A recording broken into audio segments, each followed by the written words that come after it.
Are you looking for the gift of sound this holiday season? This is a Sonos Beam, a compact soundbar that is designed to bring cinematic sound to your living room without taking up boatloads of space. But is it worth it? Well, we're gonna find out today on what's in the box. Stay tuned.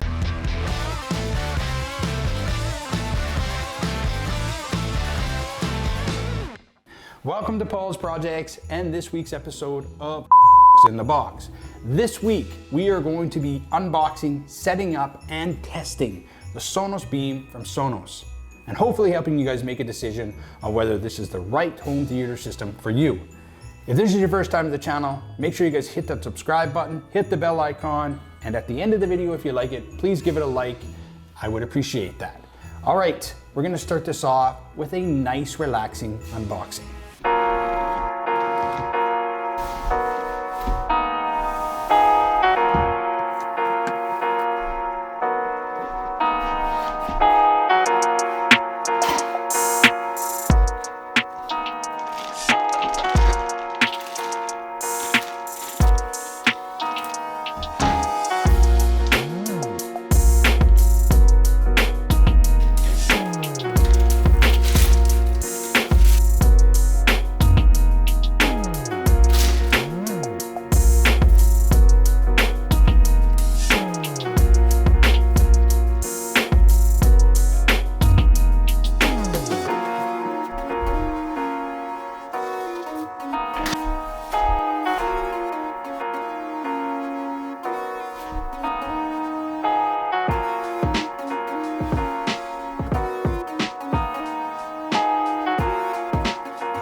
Let's check out some other features. Inside the Sonos Beam are 4 full-range drivers, a center tweeter, and 3 passive radiators, which are there to add to the bass.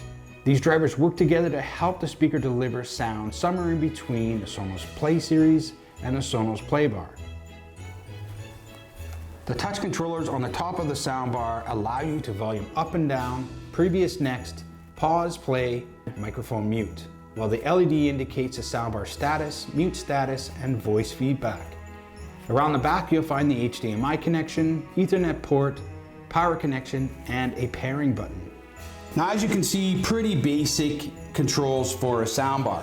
What sets this thing apart from most of the other soundbars is a software called TruePlay. When TruePlay is enabled, the room fills with sound so you can secretly rock out to your favorite 80s hits or scare the shit out of yourself playing a scary VR game. Now, unfortunately, as of the date of this video, only iOS users are allowed to use this software, but they are supposed to be coming out with Android software soon. So I will leave a link in the description below for their website so you guys can check there and see if they come out with the software yet. Hopefully they have. It was kind of one of the problems I had with this, which we'll get into at the end of the video.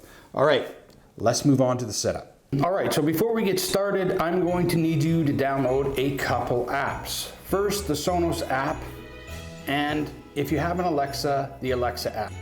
Once you get that all done, make sure you log in or sign up to either app. Now go into your Sonos app and connect to the Wi-Fi. The next thing you're going to want to do is place the Sonos Beam in the location you're going to use it. Plug the HDMI cord and the power cord into the back of the Sonos Beam. On the other end, you have 2 options. The first one, you can plug it into the ARC input on your TV, or you can plug it into the optical adapter that came in the box with the Sonos Beam. Now that you have that all done, Sonos will take you through and hook you up to Wi-Fi. At this point, if you're lucky enough to have an iOS system, it's going to take you through TruePlay. The TruePlay is all hooked up. If you did decide to hook up to the optical input in your TV or your PC in my case, then you're gonna go through steps to set up your remote control. All right, so we've connected to Wi-Fi, we've went through TruePlay, and we've hooked up our remote if you decided to use the optical cord. Now we're gonna add some music services. So first, go down to More or Settings, depending on what app you have. Go to Music Services, and then pick whatever service you use for a music software. Now it's time to add Alexa. First, you're gonna go to Settings or More, Voice Services, and then add your Alexa software. All right, now you're gonna go into the Alexa app and link it to your Sonos Beam. Now don't forget, once you're done that, go down to the default services in the Alexa app and make sure that you have the default music software that you decided to add. Now comes the point in the video where I actually tell you what I think about the Sonos Beam. And really I only had 2 problems with it. You know what? Maybe we're gonna ask Alexa what she thinks about the Sonos Beam. Hey Alexa, what do you think about the Sonos Beam?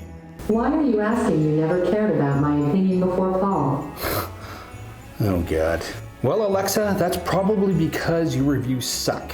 So do your videos, Paul, you... Oh, nice manners, babe. Okay, well she's in a bad mood. Okay, well I'll give you my opinion on it. So first I had 2 problems with it. The rest actually were all pretty good. The 2 problems I actually had with it can be fixed with a software update. First is obviously the one I mentioned earlier in the video, which was TruePlay. TruePlay should be for Android users as well, since they are the majority of the mobile users out there. But if you don't have it, it becomes just a normal soundbar. Now, is it worth the price at that? Well, that's your opinion.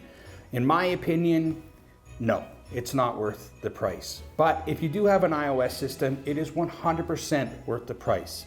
The sound that comes out of this thing with TruePlay is amazing. As a matter of fact, it rivals my $1,000 system I have in my living room. The second problem I had with it was the fact that it was really buggy from the start. So as soon as I plugged it into the TV and tried to use the remotes and all the things that actually come with the system in terms of software, there was a lot of problems with it. So hopefully the updates that come out soon will fix all of those issues. Other than that, like I said, the software can actually fix all of these issues. Now in terms of the actual unit itself, again, with TruePlay, it is 100% worth the price. It's the best soundbar I've heard on the market. All right, so I hope you guys enjoyed the video.